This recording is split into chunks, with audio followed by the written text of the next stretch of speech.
Hello, welcome on this new video from myvolatility.com. I want to discuss today a concept which is the concept of implied volatility.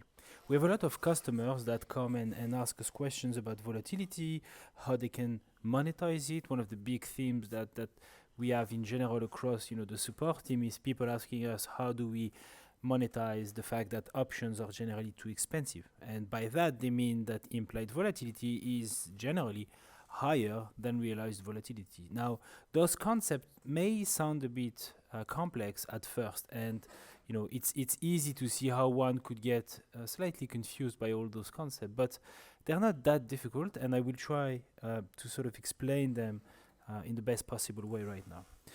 An option is very simple, right? An option is something that has a defined payout. So we know exactly, the option itself is defined by its payout. So the call is defined by the payout, which is the maximum of 0 and the spot price minus the strike. So that's very simple, right? We are able to calculate the value of the option, the terminal value of the option of this contract, which is the contract between you and your counterpart. We're able to calculate the final settlement value by just applying this very simple formula for the call. And for the put, we'll apply the formula which is the maximum of 0 and the strike minus the spot, right?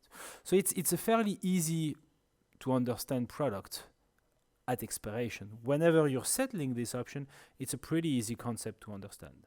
The problem is that if we're able to value this option at this point in time, we want to know today what this option is going to be worth. And that part is much more complicated. It's much more complicated because it forces us to make assumptions about how the stock itself is going to move. Now, the point here is not to discuss the mathematics behind these models or the various types of models that exist. And with all things, every model that exists has its own limitation. Some models are great because they're simple and easy to understand, and they're widely adopted, and so as such they work really well, but they have a lot of shortcomings and they're imprecise. Other models are much more precise, much more complex, but they're not widely adopted because they're difficult to understand, and because they have a lot of limits as well in how we can apply those models in the real world. And so the most widely adopted model that exists, at least for the most basic type of option, is called the Black-Scholes models. But all models work pretty much the same way. Some will require many more parameters, but all models function the same way. And a model in general works in a very simple manner. It's sort of like a black box that is defined by a set of rules, right? You've got a set of rules within that model. You're going to feed a lot of inputs into this model, and it will give you one output. Generally, the output is going to be the price, right? So the price of the option that you want to consider. So that model is going to help you calculate that value here, right? You're going to feed all of these inputs here, and it's going to give you the price out there. Now, the question is, what are those inputs?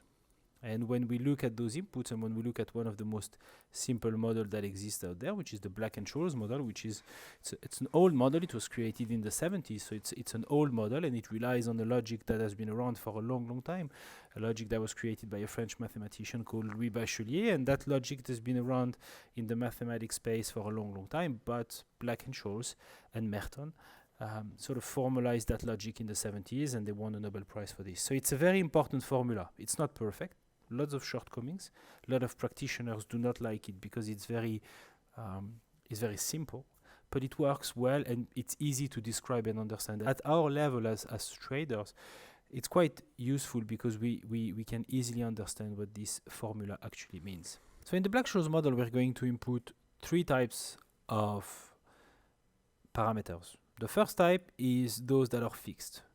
Now, those that are fixed are things like the expiration date or the strike. The strike isn't going to change throughout the life of the option. There are some very specific cases when the strike might change or the expiration might change. When you have a takeover, for example, the expiration might change because the stock gets delisted. But in the vast majority of cases, 99.5% of cases, those parameters are going to be fixed and there is no debate about them. The second one are parameters which are variable, but pretty much are not going to be debated because they're observable.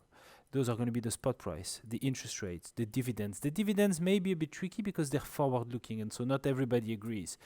But roughly those are relatively easy to guess. It's easy, and they don't carry so much weight on the vast majority of options. So interest rates, you can observe them. The interest rate curves are quoted. Dividends, you've got ways to access those dividends. Repo, same thing. Spot price, obviously very easy to observe. And then the last one that isn't observable is the implied volatility, or the volatility that should prevail throughout the life of the option that you look at. And that parameter not only is not observable, it's variable, and there are many ways of measuring it. There is only one way to look at the spot price pretty much, which is what is the price that it's trading at the moment. Now, you could argue that you can look at the mid price or the last price, but those are generally going to be pretty close, especially for highly liquid stocks. For options, there are different ways of measuring volatility, and maybe we need to spend just a second on what exactly volatility is. For that, let's consider spot prices. Let's just imagine that we have a spot, two stocks that are both trading at 100 today.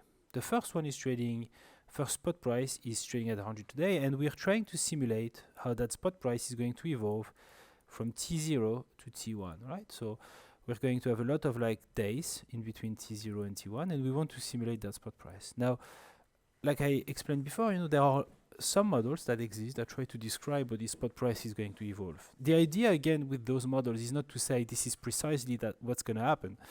The idea of those models is to say, on average, if we trade for a very long time and we observe things for a very long time, we should expect to see something like that happen. It doesn't say or commit to what will happen in the future. It just gives us an idea of what might happen on average, right? And that's very important, because when we trade options, what we're trying to do in general is to do good trades. And that's true for any kind of trading. We're trying to do good trades at any point in time, but we're not trying to be specifically right on that particular trade. We just want to have good setups, and if we repeat those good setups on and on and on, after a while they will converge towards a positive value. So if you have 65% chance of being right on any of your trades, you don't care if you're right on the next trade. What matters is that you're able to take pretty much more money from the market than what you leave. And so if you have 65% chance of being right and you lose about the same as what you win, over time you will make money. But you may have a very bad month. You may have a very bad day. You may have a very bad week. And that's the same with those models, right? The mathematical models behind the option prices are just models that tell us what this option should be worth on average given a set of parameters. Now, to understand volatility, let's consider two stocks. We consider stock 1, and this is one of the simulations for stock 1. But there could be another simulation which is going to resemble this one, is going to look like this. Right? And we can see that the final price is not the same for each of the simulations. And we can do plenty of those simulations, and we'll find that we have plenty of spot prices. And if we do 1,000 of those simulations, we're going to see 1,000 spot prices in the end. Let's consider a stock now that has another volatility. Same parameter, same starting price, but the stock this time has another volatility. And we do the same simulation, right? So we do the same thing. Okay, I think you can see where I'm going with this. I've got a stock which moves a lot more in green than what it was doing in red. So not only are the outcomes much more spread around, but also the path that it took was much more violent. We had many more changes. What you can see here is that those green line are far more dispersed than the red line. So the red line are far more concentrated. They pretty much stay within the same boundaries throughout the entirety of the trade. So we can see that this is the upper bound pretty much for the red lines, and then this is the lower bound sort of for the red line. But for the green line, the upper bound is going to be something like here, and then the lower bound is going to be even lower than that, right? The lower bound is going to be something like that. So the green line, we will say that the green line is more volatile than the red line. We will say that the green stock has a volatility within this model that is greater than the volatility of the red stock. And even though those are just simulation, in our model it will result in a stock that has more volatility. We can link that concept of volatility with what we observe historically. If we look at the spot price, for example, of a stock like GameStop, we will find that the stock like GameStop is far more volatile than something like an index like the S&P.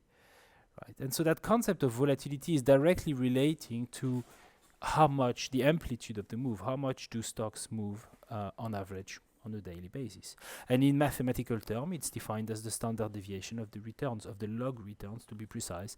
It's just a standard deviation. So again, if I take all of the days, right, let's say that I look at all of the days, and here I'm going to put the price change for that specific day. Okay, and then I'm going to have, and this is the 0, right? If you want, the volatility is going to measure the average distance that I observe between the 0 point and where I am right now, and where I was on each of those days. And so if I take this sort of like this black line, these black points, and I compare it with, for example, a stock that had a volatility that was like this, the red points, we can see that the red points are far closer to the 0 line, the average line, than the black points. And so the volatility will be a lot lower for the red stock than for the black stock, right? So that's very important, because that concept of volatility directly linked to the dispersion of the movement. So how much amplitude, how big are the movements that I have? If a stock moves on average 3, 4, 5% a day, we'll have a volatility which will be far more important than if a stock has a volatility of 1. Now, the models that we use, they're pretty much black box. So you get into those models, you input some stuff, and they give you the price, right? And so volatility is one of these inputs that we have to put in.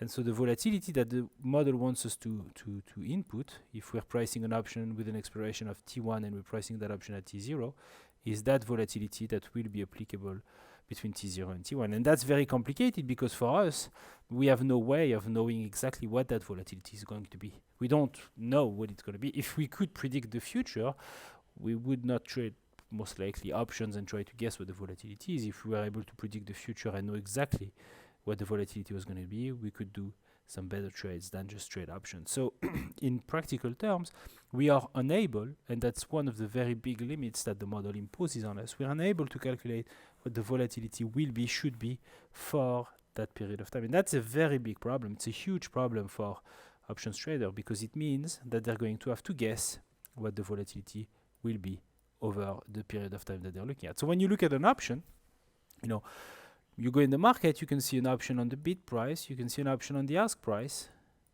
but that option, right, those prices here and here, we can match them and we can convert them into a volatility. So we can say there is a volatility on the bid and there is a volatility on the ask. And that's quite good, because for us, it basically tells us that we're able to retrieve what the market is implying as volatility. And that's the number that you see when you go in the option chain on the website. That's the number that you're going to see. So for example, on the option chain of Tesla, we can see here that we have the implied volatility as of the previous close.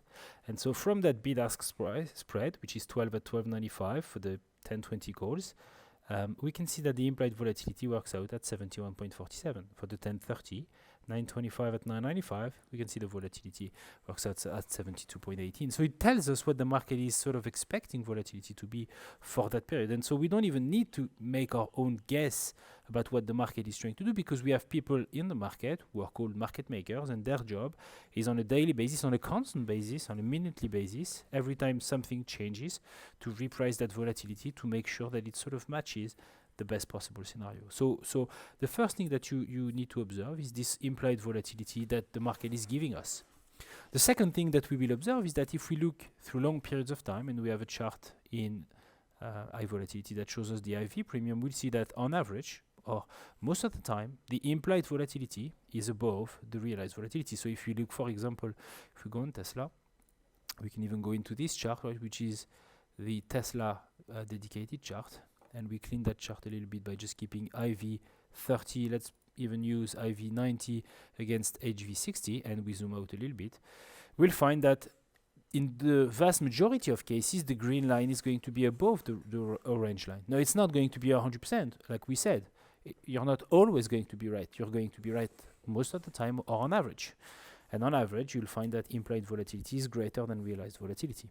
So this concept is called the IV premium. How expensive is implied volatility relative to HV? There is a big danger when we compare data which are not synchronous. So for example, when we compare IVX 30 here, which is the implied vol for the next 30 day, with HV for the last 20 day, we're not comparing like for like. We're comparing historical data against future data. So it only gives a partial view.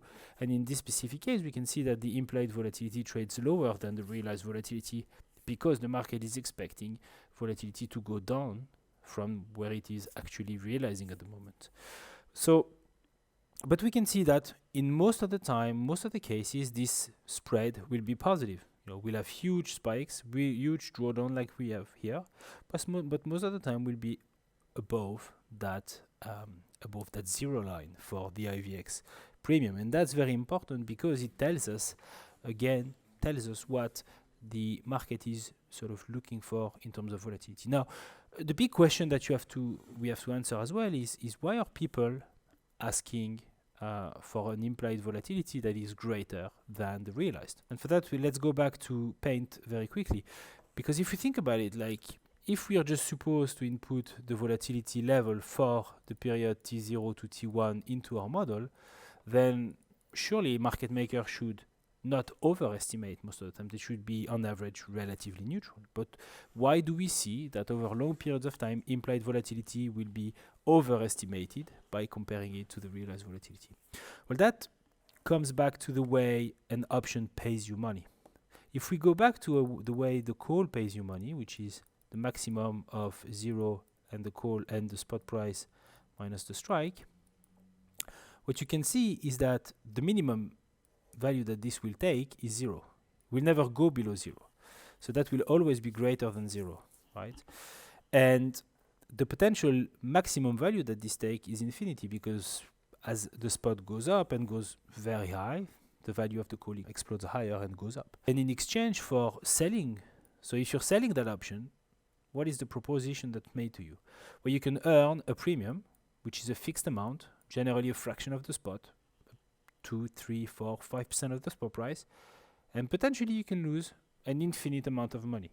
So whenever you're selling a call, you can potentially lose an infinite amount of money to make a limited amount of money. The risk reward optically is not very attractive, and so people are not necessarily jumping over themselves to sell options for that specific reasons. And so market makers as such are very cautious, slightly more cautious when they sell volatility than when they buy it. Because when they buy volatility, they stand to make an infinite profit, theoretically. When they buy volatility, they spend a premium, and if they made a small error, they're just going to lose a little bit of the premium. They would rather lose a little bit more of the premium that they buy than face a situation where they're short an option that they sold too cheap, and then they lose potentially a large amount of money. So market makers are very cautious about selling options. Traders in general are very reluctant of selling options.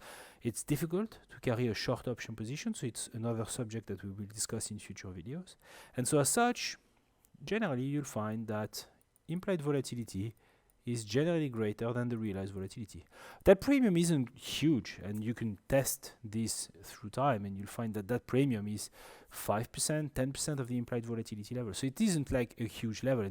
That's why people generally like to sell options. They prefer to sell options than to buy them for that specific reason, because they have this behind them, because they know that on average implied volatility will be greater than realized volatility. Now what you need to remember is not so much that on average implied will be greater than realized, but also that whenever realized is greater than implied, you will lose a lot more. And you can see those spikes. Whenever you're going to be wrong, you're going to give back a lot of that P&L. And so one of the things that we discussed, and that was discussed in one of the recent news that we posted on the site, and I encourage you to go see that news. If you click on news here, you will be taken towards this news. It's called an approach to collect theta while limiting overall risk. And we'll develop more this kind of subject. If you like it, let us know, put a comment, write to us, and we'll do more of these. But we try to explain here how you can think about trying to limit your exposure, your overall exposure, whenever you're doing an option. And we think about concepts such as spreads and why are spreads useful, and the sort of like the trade-off between limiting your risk by doing a spread compared to how much premium you're giving up by doing a spread. So things like this are going to be very important. Now, this is the first of a series of videos that we will make. If you find this interesting, if you see that there is interest for this, if there is demand, let us know. I will be happy to do more of those. But this is a very important concept because it touches upon one of the most frequent questions that we have. Is it worth it to sell volatility because implied is higher than realized? And the short answer is most of the time implied will be too high, but the real question is what happens when implied isn't too high, when implied was an underestimation of realized. And we can see on those spikes that whenever that happens, it can be a very painful outcome. If you find this interesting, leave a like and put a comment down below, and I'll see you later. Bye bye.